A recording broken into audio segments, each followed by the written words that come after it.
Police in Connecticut begin to suspect a missing woman was murdered. But how can they prove it when they haven't got the body?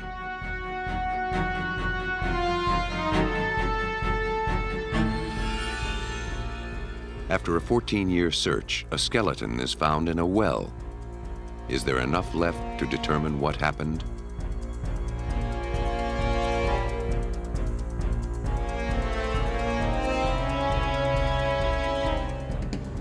A homicide investigation stalls until a dead man helps solve the mystery of his son's disappearance.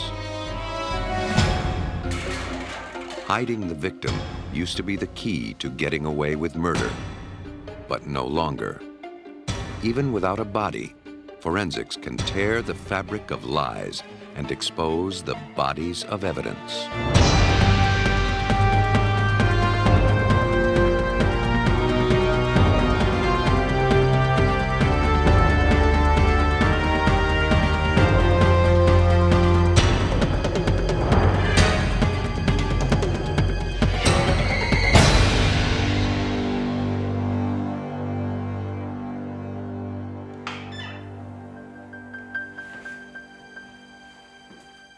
A dead body.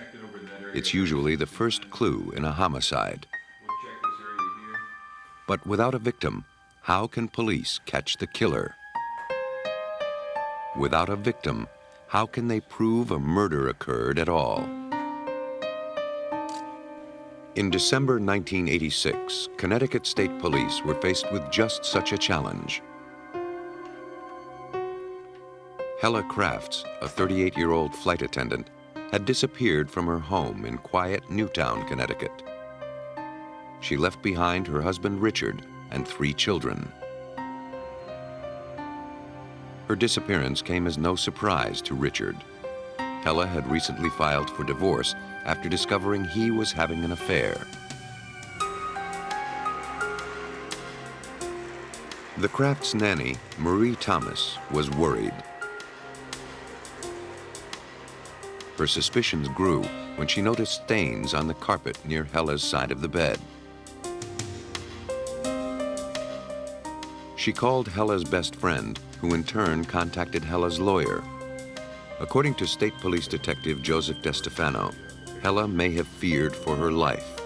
Hela explained to her attorney that if for some reason she disappeared or wasn't around any longer or something wasn't right, and not to take it as being a coincidence, that there was something wrong. And she had asked her attorney, please look into it.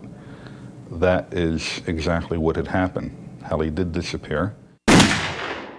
Police questioned Richard Crafts. Though they knew his situation with Hela was rocky, he seemed an unlikely suspect.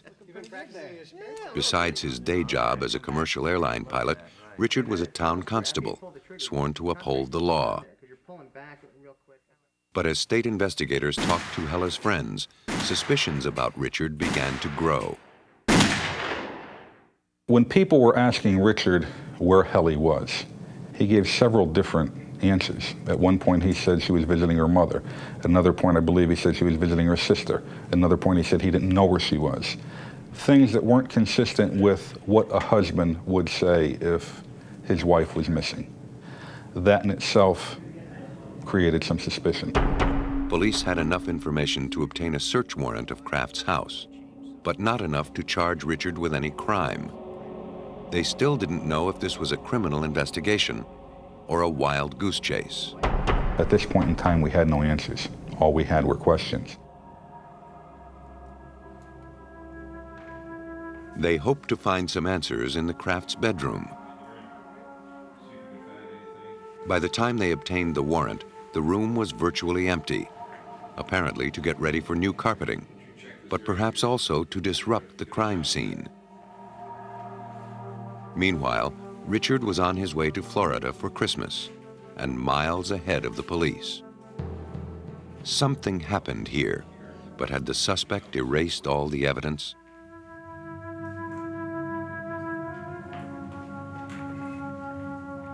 Some of the furniture was discovered in the basement. Before investigators could examine the bedroom, they called in a friend of Hela's to tell them how it was arranged.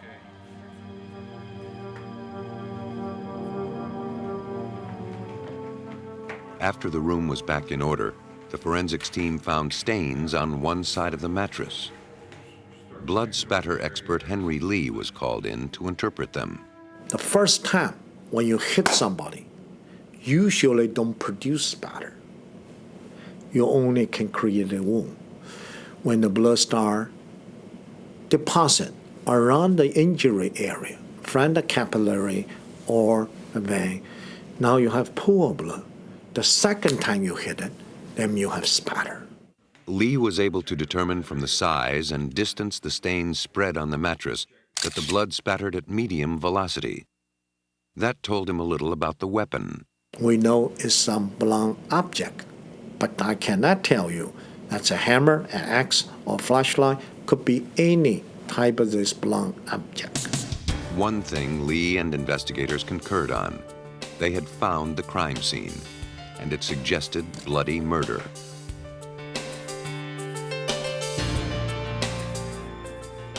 A faint pattern of blood on Hela and Richard Craft's mattress was enough to turn up the heat on what was, until then, a missing persons investigation. Now, police felt that Hela might be dead and that Richard Crafts had killed her. But the proof was scant, shaky. They were relying more on instinct than evidence. If Mrs. Crafts was killed, where was her body? They'd have to do their homework. The next level of the investigation was a review of paperwork that we had found in Mr. Craft's background, particularly his credit card receipts. On the roster of routine purchases, one line stood out. We found that Richard Crafts had rented a wood chipper from the Darien Rental Agency in Darien, Connecticut. Though it seemed like a shot in the dark, DeStefano's sergeant suggested that perhaps Crafts used a wood chipper to eliminate the body. DeStefano was skeptical. My immediate thought was things like that don't happen.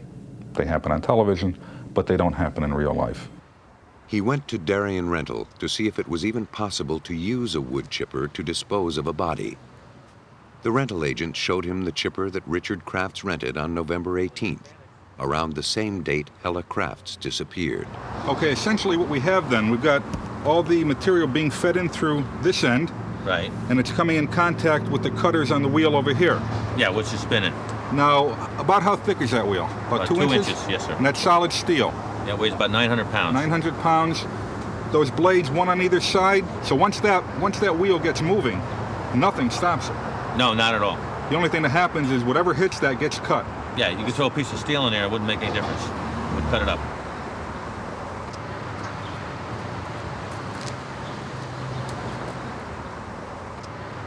You say that opens up about 12 inches? About 12 inches, yeah. So 1,200 RPMs with a 900-pound piece of metal, two 12-inch blades. No way anything's going to stop that. Not at all. Though the massive blade could make short work of anything in its path, the hopper could only accommodate objects up to a foot wide. It would be impractical to dispose of a body that way, but not impossible. It seemed far-fetched. But while DeStefano was investigating the wood chipper, other detectives spoke with town workers to see if anyone had seen anything that might resemble a clue.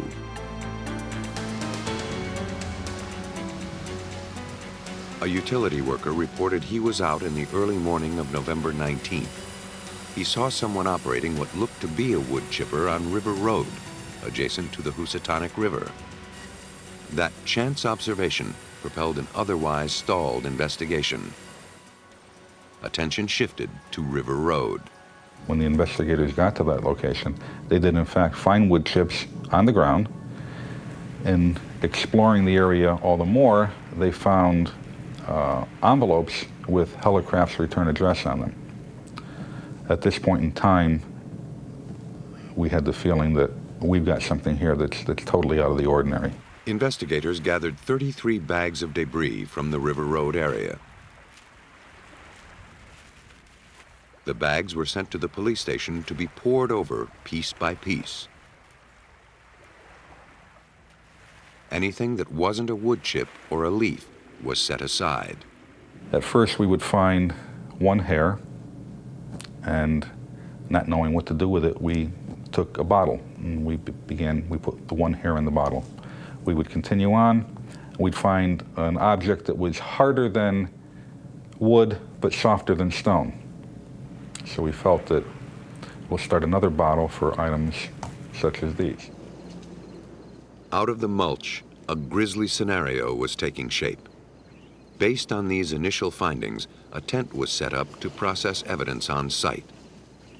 Konstantin Karazoulis, the state's chief forensic odontologist, or dental expert, was called in hopes of locating human dental remains. We would collect evidence and bring it into a tent, and we would put it through some water, through a filter, and look for things that were human parts. Circumstantial evidence was piling up. The blood in the bedroom, the wood chipper rental, the unidentified fragments in the wood chips. But there was still no body, and without a body, there was no crime. They needed to find something more definite. Investigators knew they had to turn the case around, or a killer would walk. While evidence of a crime was turning up along River Road, police continued interviewing potential witnesses. One spotted a man with a wood chipper on November 19th on a bridge about a mile south of the River Road site. Divers were sent to the bridge to see what they could recover.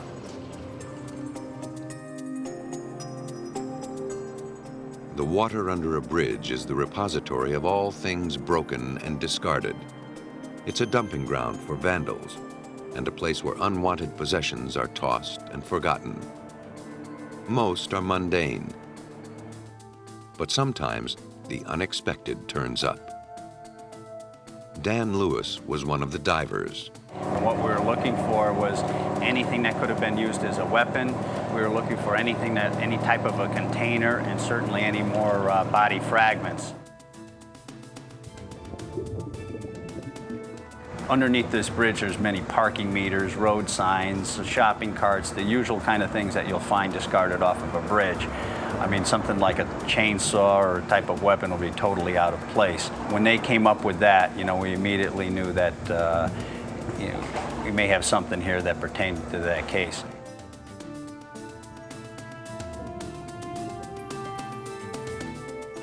Like everything else in this case, the chainsaw's connection was tenuous.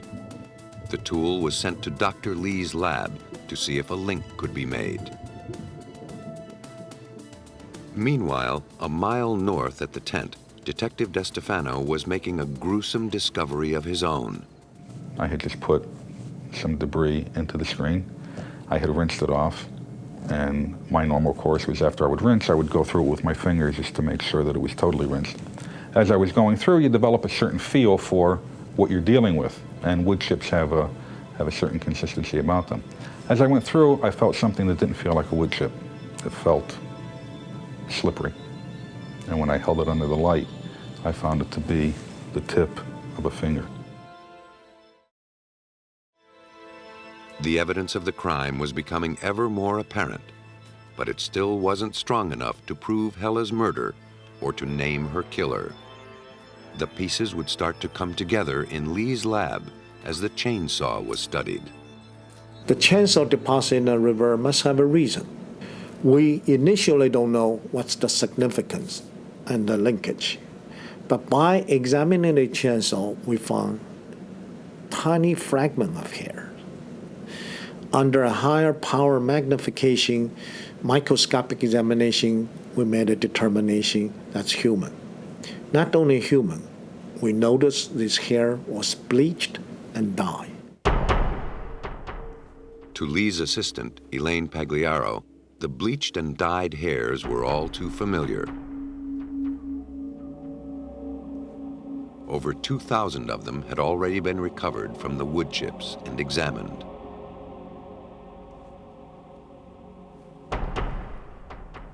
The roots were of something we call paintbrush type.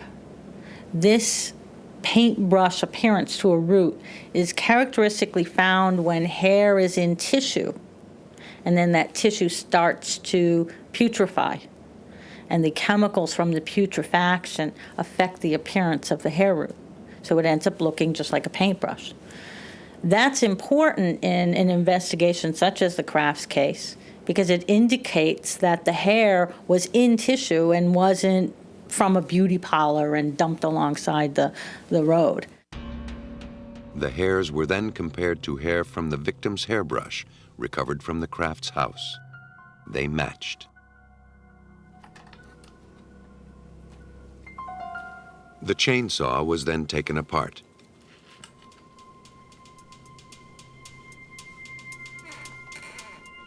Inside the housing were blue-green cloth fibers and remnants of flesh and blood. The fibers were the same color and fabric as Hela's nightclothes. The flesh in the chainsaw proved to be human, and the blood type matched Hela Crafts. Now it was a matter of finding out who the chainsaw belonged to. The serial number was corroded from being underwater, but Elaine Pagliaro was able to restore it. Because of the nature of the way metal is formed, the impression goes through several layers. So even if you scrape off the top layer, if you take away that scraped portion, you should be able to raise up the impressed areas below. She applied a chemical to the surface of the plate, which dissolved the corroded layers of metal, revealing the serial number.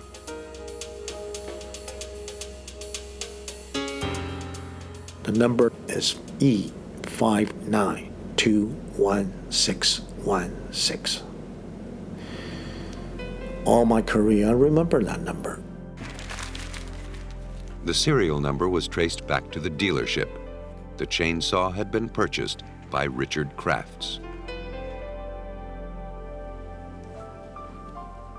The forensics on the chainsaw potentially linked victim and killer, but investigators still had to prove that Hela Crafts was truly dead.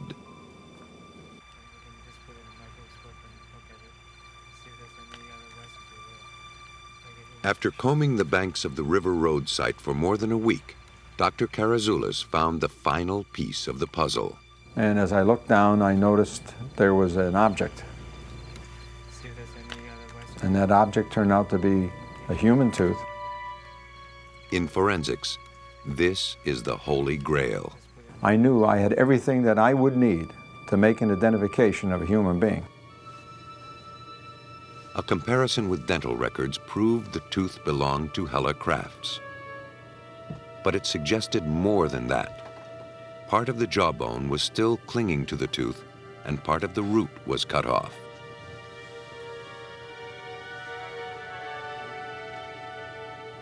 If this tooth were just removed, you wouldn't see this type of a fracture, or you wouldn't see bone attached to it in this way. So I believe that some force broke this tooth from its seat in the jaw and crushed whatever it was holding to pieces. That force could have been a chainsaw or a wood chipper. Richard Crafts could be connected to both objects, and now indisputably to the victim, his wife, Hela Crafts. The circle was closing in on the airline pilot. The condition of the tooth, coupled with the hair and skin evidence, was enough to allow the medical examiner to declare Hela Crafts dead, 2 months after she disappeared.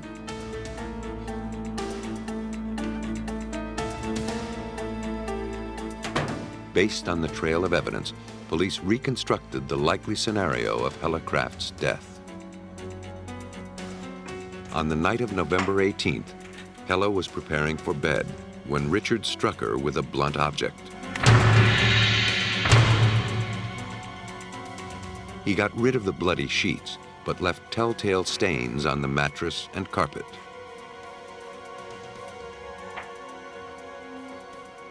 He had already rented the wood chipper, probably for some legitimate purpose. Then he realized he had the opportunity to kill his wife and use the chipper to dispose of her body. But he knew the opening in the machine wasn't wide enough to fit a human torso. That's where the chainsaw came in. This isn't something that you would do to an animal. It's just not something that you do. I mean, it's totally beyond the realm of what people do to each other. Only 6 ounces of material from Hela Crafts' remains was ever recovered. Less than 1/1000th of a human body. But it was enough for the police to make their case. Most people don't realize 2 things. Number one, the lengths to which the police will go to investigate a crime. And number 2, the power of forensics. They don't realize the new developments that have happened within the past few years that have revolutionized forensics in criminal investigation. It's incredible what can be done now when you blend science with investigation. For his crime, Richard Crafts received a 50-year sentence. His unconventional way of disposing of the body proved to be his undoing, though it took a battery of forensics experts to prove it. But not everyone has access to those resources. One woman's desperate search for her sister would consume 14 years of her life. Ava Dehart was looking for a good time, but she fell in with a bad crowd. Her circle of friends was a motley group of biker wannabes, a touch of menace in the otherwise sleepy riverside town of Fredericksburg, Virginia in 1982. They hung out at a place called the Joker's Wild, a loose-knit gang with too much time on their hands. Ava's boyfriend was the leader of the group. His name was George Patales, but he called himself George Sparta. He was a man who was more feared than respected. Ava had dated him for 8 years. During that time, their relationship grew more abusive. Occasionally, she'd leave him, but never for long. On July 20th, 1982, Ava left her house to go to work at the Joker's Wild. That was the last anyone ever saw of her.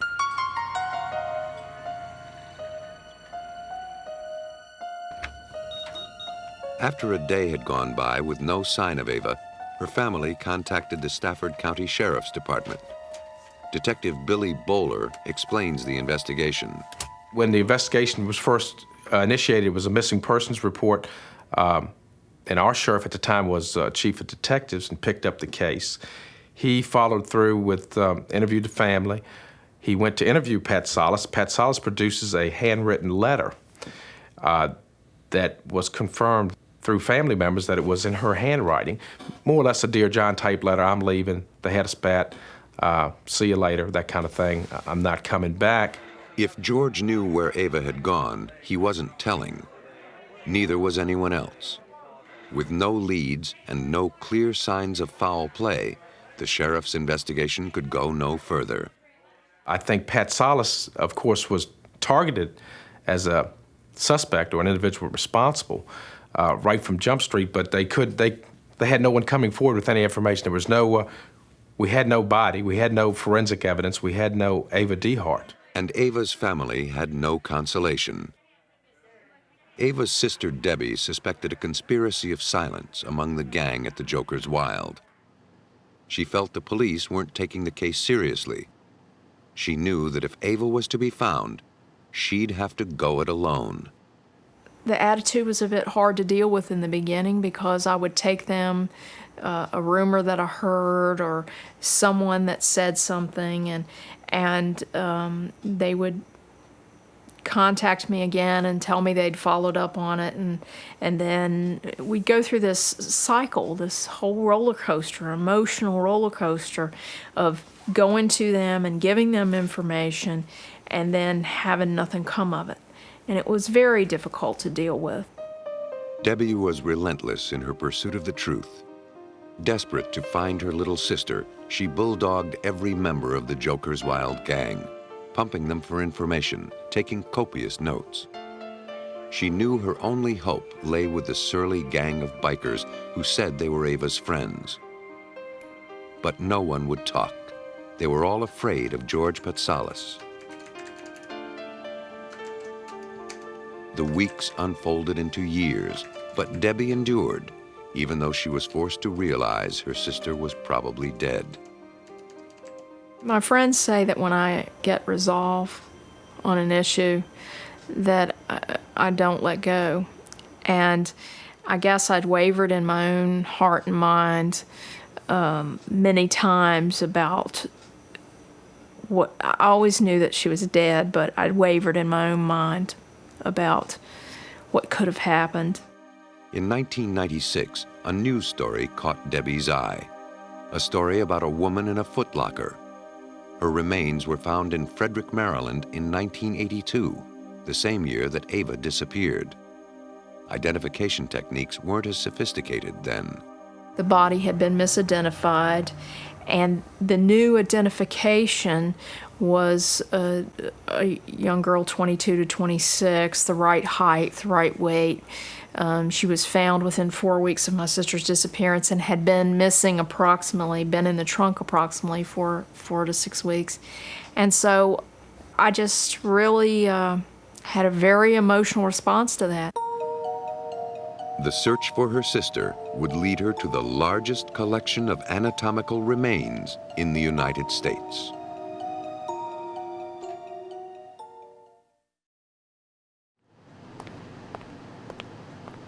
In April 1996, renowned forensic authority Doug Owsley of the Smithsonian Institution in Washington applied his expertise to putting a face on the lady in the trunk. Well, that was then printed in the papers, and it turned out that Debbie Dehart, the sister of Ava Dehart, happened to see that in the newspapers, and she thought, could that possibly be Ava? Because Ava had disappeared in 1982. Encouraged by the preliminary description of the lady in the trunk, Debbie acquired Ava's dental records so Owsley could compare them. But sadly, the dental work didn't match. The lady in the trunk was not Ava Dehart. Debbie Dehart's quest showed no sign of ending, but the lady in the trunk provided some unexpected help after all. There was so much publicity surrounding it. There were TV people and media people pursuing me, and I did some interviews. And as a result of that, I started to get phone calls. People were interested again. And I got some anonymous calls, people with little bits and pieces of information, but information I had needed all along. After 14 years of pushing, Debbie finally felt like she was making progress. She knew this could be her last chance. She hired private investigator Al Baker to help her follow up with the former members of the Joker's Wild gang. We began making contact with various people, which Debbie was able to provide us with the names. She had done that thorough job as to know who was part of this group, how we could contact most of them. Nobody knew anything definite. Many were still afraid of George Patales. But one name kept coming up, Barbara Campfield, the woman who became Patales' girlfriend after Ava and who eventually married him. One woman in particular said she helped Campfield clean up some blood at the Joker's Wild after Ava's disappearance. At the time, Campfield told her that the blood was the result of a fight.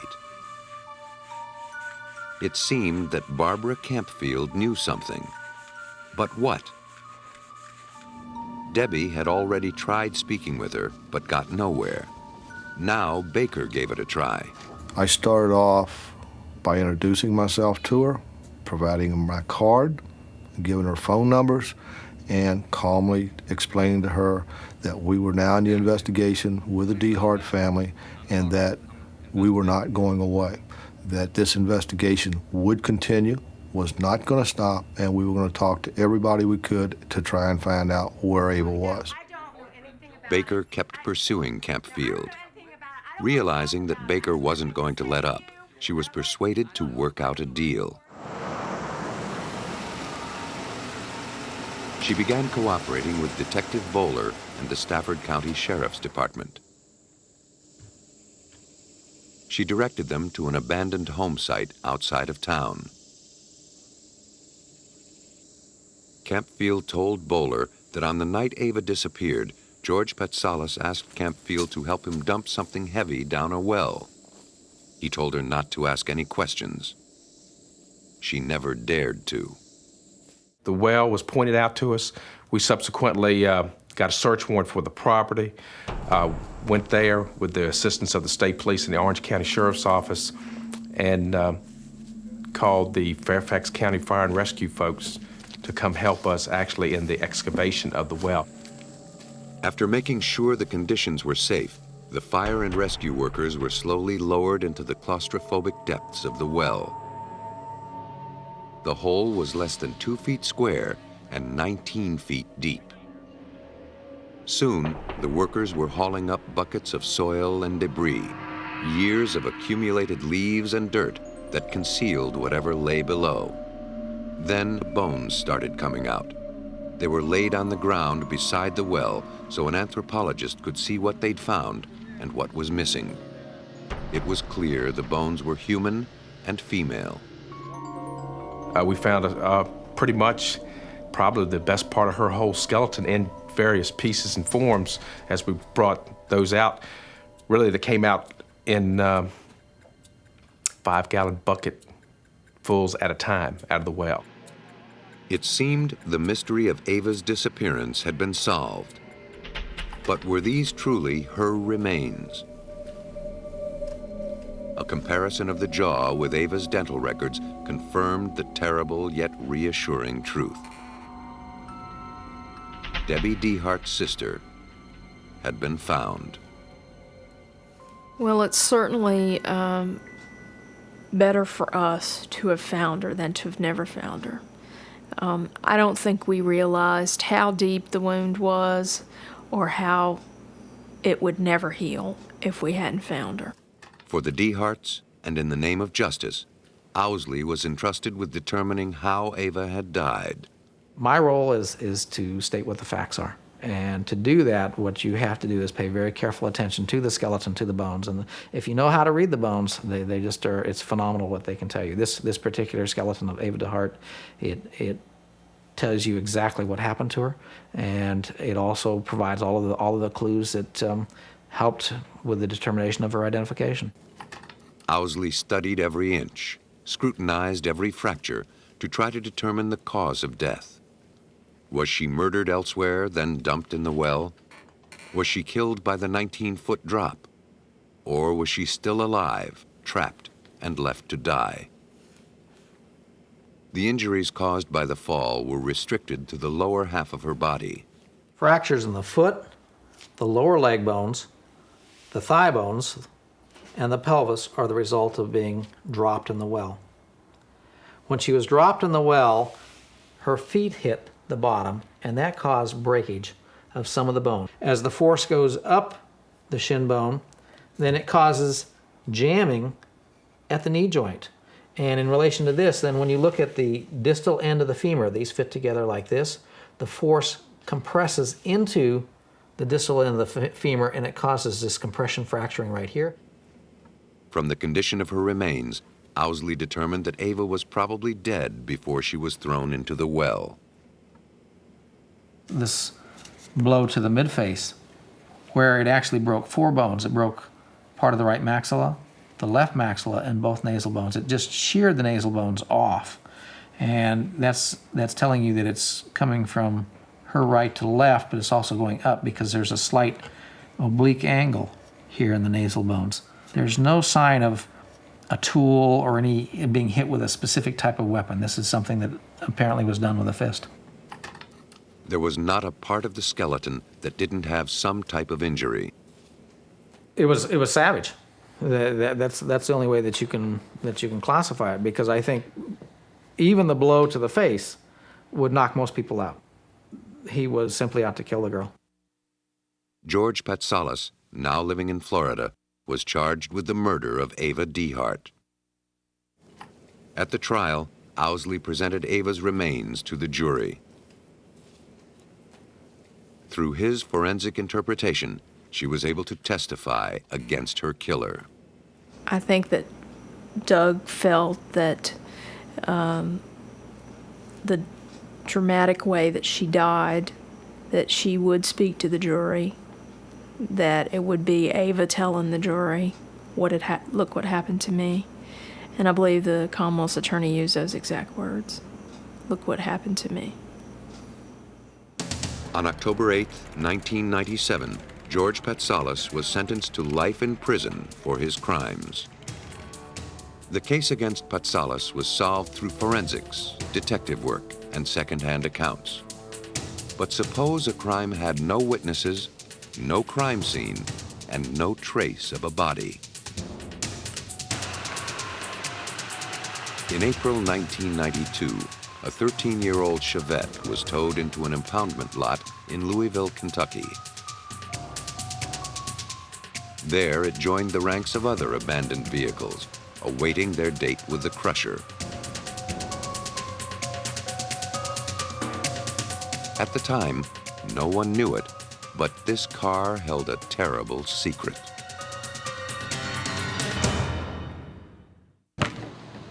Got it. Go, John. Everyone in New Albany, Indiana, knew that Eric Humbert and Jonathan Whitesides were the best of friends. They worked together in the U.S. Geological Survey, and they played together after work and on the weekends. So it only seemed fitting that John Whitesides was the last person to see Eric Humbert alive. On the evening of January 15, 1991, after a game of hoops with their co-workers, the two drove to the auto shop to drop Whitesides' truck off for repairs before heading home. But by 9:30 that night, Humbert still hadn't arrived at his house. Eric's wife, Missy, said she phoned Whitesides to see if he'd seen him. Whitesides told her Eric had left just a few minutes ago and assured her he'd be arriving home any minute. But the minutes turned to hours. At 2 a.m., Missy called Whitesides again. Eric still wasn't home, and she was worried. Jonathan said he'd be right over. Eric never returned. Though Missy had spoken to the police the day after Eric disappeared, she didn't file an official missing persons report until 2 weeks later. Their relationship was becoming strained, and she thought Eric may just have wanted a little time by himself. But now she felt something terrible had happened. Eric was gone too long. He wouldn't have left his 18-month-old son. That wasn't like him. Detective Keith Whitlow of the New Albany Police led the investigation. We began interviewing co-workers. There was rumors that Eric may have had a girlfriend in another state. We checked with that person, and she hadn't seen Eric. So his disappearance was pretty mysterious to everyone. Not only was he gone, but also was his automobile. There was without a trace. But something of interest did come from interviewing Missy's co-workers. Many said that Jonathan frequently picked her up at work. Some claimed that Jonathan and Missy were having an affair. Suspicions centered around Jonathan Whitesides, but there was not the slightest evidence that anything illegal had happened, nothing to link him to any wrongdoing. The two may have been guilty of indiscretion, but there's no law against that. Months went by. It seemed the earth had swallowed up Eric Humbert and his car. Meanwhile, Whitesides moved in with Missy and her son.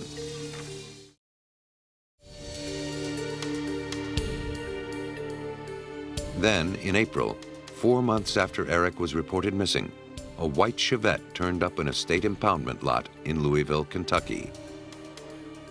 Unclaimed, it was about to be sold or scrapped. But they decided, as a matter of routine, to make one last check with the National Crime Information Center to see if this car was in fact stolen and whether they could have located owner. When they did, they got a hit on the car showing that the car was part of a missing persons investigation right across the Ohio River from them in New Albany, Indiana. We were very, very close to losing a very key piece of the puzzle. The car belonged to Eric Humbert. It was stripped of its tags. In the hatchback were traces of blood. Hey, look at that. Louisville detectives interviewed Whitesides, the last person to see Humbert alive.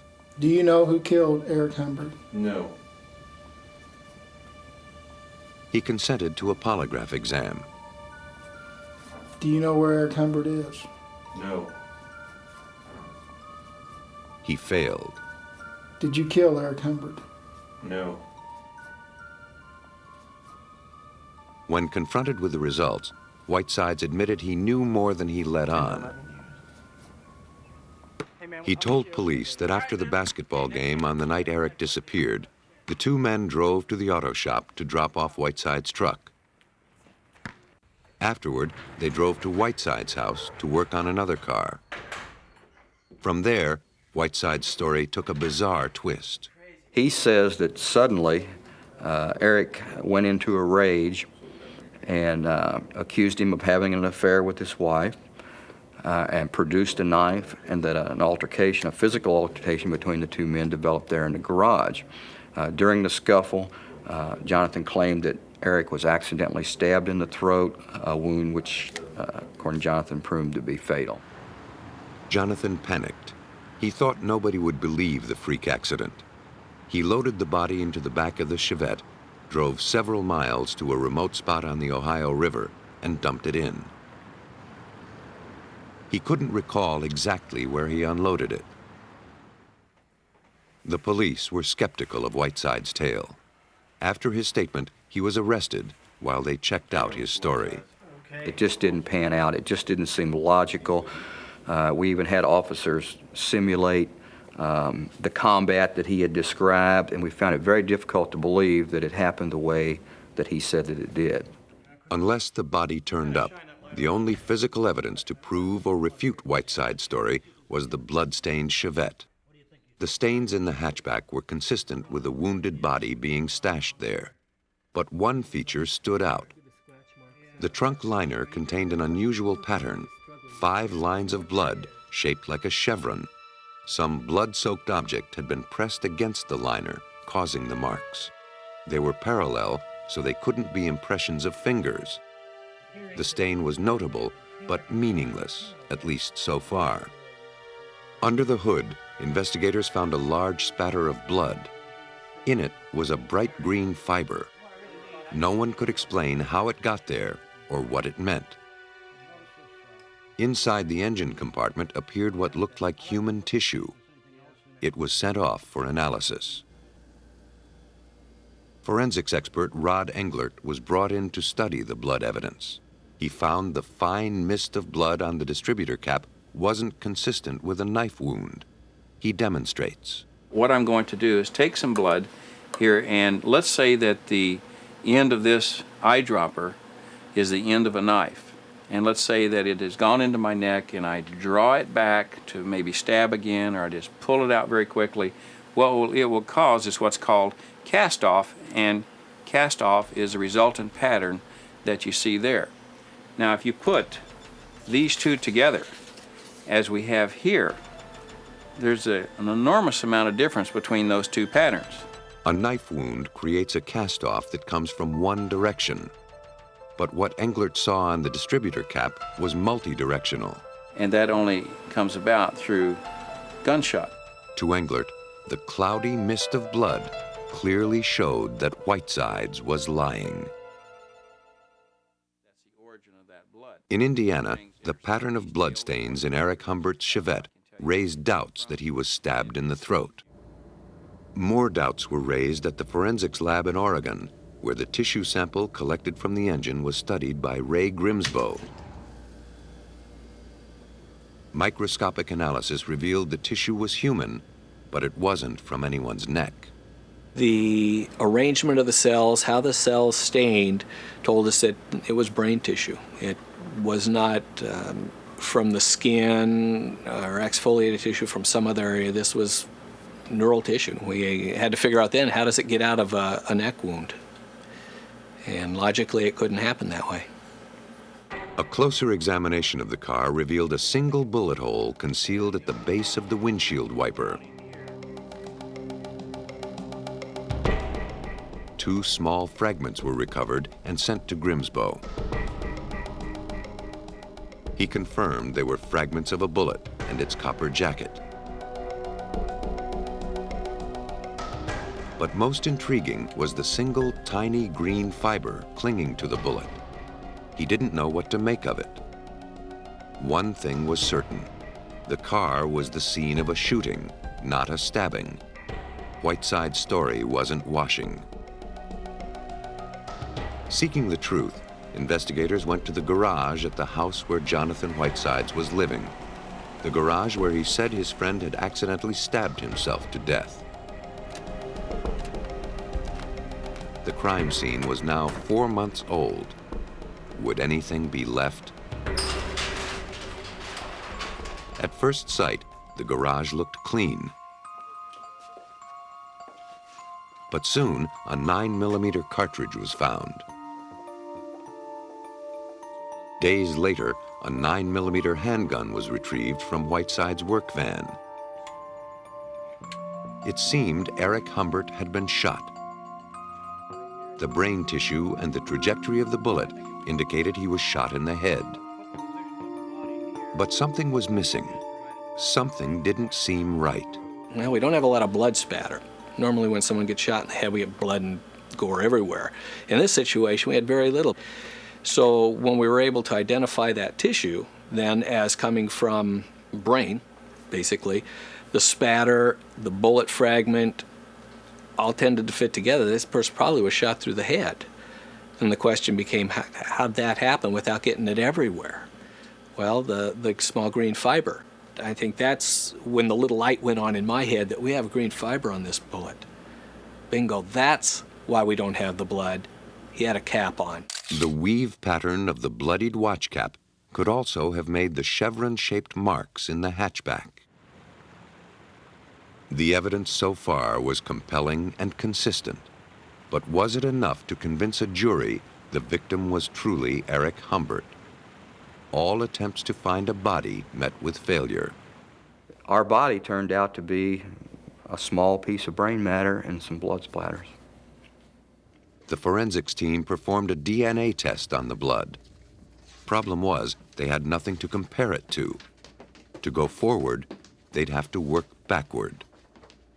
Blood relatives share similarities in their DNA. The forensics team counted on this to approximate Eric's genetic profile.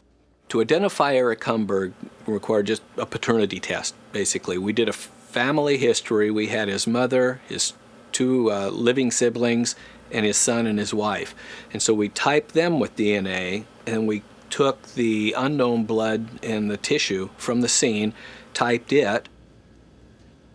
To assure that the evidence wasn't contaminated, the DNA was tested simultaneously at 2 separate labs. The results were consistent, but investigators were still not satisfied. The forensics team needed to get DNA from both of Humbert's parents to be sure their findings were precise and irrefutable. Permission was obtained to exhume his father, who died several years earlier. DNA was extracted from his father's leg bones. The genetic codes from Humbert's father and mother were compared to the DNA from the blood in the Chevette. We were able to show that, beyond any reasonable doubt, that this would have been consistent with a son of those 2 people. Even without Eric Humbert's body, the prosecution had all it needed to convict Jonathan Whitesides. The prosecution alleged that on the last evening of Eric Humbert's life, he went to Jonathan Whitesides' house to help him fix his car. He may have suspected that his best friend was having an affair with his wife, but he couldn't have known how much his best friend wanted him out of the way. While Humbert leaned over his own car to show Whitesides how he'd made a similar repair in his Chevette, Whitesides pulled out a 9mm pistol and shot his friend execution style at point-blank range. He then loaded the body into the back of the car, disposed of it, and abandoned the vehicle. He thought that by eliminating the body, he'd eliminated all the evidence. He was wrong. Whenever a criminal enters or leaves a crime scene, he always leaves something there. He always takes something with him. And I think that's very, very true. It's just today we are much more capable of finding those things that they take and leave than maybe we were just 10 years ago. The jury deliberated only 45 minutes before finding Jonathan Whitesides guilty of murder. He was sentenced to 50 years in prison. As for Eric Humbert, so far, his body hasn't been found. Eric's mother told me after Jonathan was sentenced, she grabbed me by the arm and she said, please don't quit looking for him. And it's kind of ironic, every time we get information about a body found locally or something, it's like nobody has to say it, everybody goes, you know, I wonder if that's Eric. And not as of yet, it hadn't been, but you know, we're still in some way, we're still looking. Not too long ago, when victims went missing, killers went free. Today, the rules are changing. The laws of justice have allied with the laws of science. And even if the victim can't be found, chances are the killer will be.